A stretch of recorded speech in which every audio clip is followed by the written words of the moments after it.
हिवाळ्यात तीव्र सूर्यप्रकाश नसतो, त्यामुळे बहुतांश वेळा सकाळच्या घाईमध्ये केस धुतल्यानंतर ते सुकवण्यासाठी हेअर ड्रायर वापरलं जातं. मात्र जेव्हा तुम्ही घाईघाईनं केस वाळवता तेव्हा हेअर ड्रायरमधून बाहेर पडणारी गरम हवा तुमच्या केसांचा नैसर्गिक ओलावा नष्ट करते. यामुळे केसातील कोरडेपणा वाढू शकतो.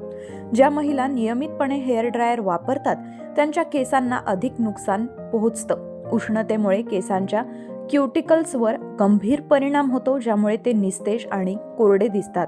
हेअर ड्रायरमुळे टाळूवर देखील गंभीर परिणाम होऊ शकतो. यामुळे टाळूला जळजळ आणि खाज येऊ शकते. यामुळे केस गळतीची समस्याही वाढण्याची शक्यता असते. हेअर ड्रायरमुळे केसांची मुळं कमकुवत होतात. यामुळे केस ठिसूळ, कोरडे आणि निस्तेज दिसतात. तसंच केस गळतीची समस्याही होते. त्यामुळे हिवाळ्यात हेअर ड्रायर नेहमी कमी हीटवर वापरावं. यासोबतच हेअर स्प्रे किंवा सिरमचाही वापर करा, जेणेकरून केसांचा नैसर्गिक ओलावा टिकून राहील. असं केल्यास तुम्हाला कोणत्याही हानीशिवाय हेअर ड्रायरचा फायदा होऊ शकतो.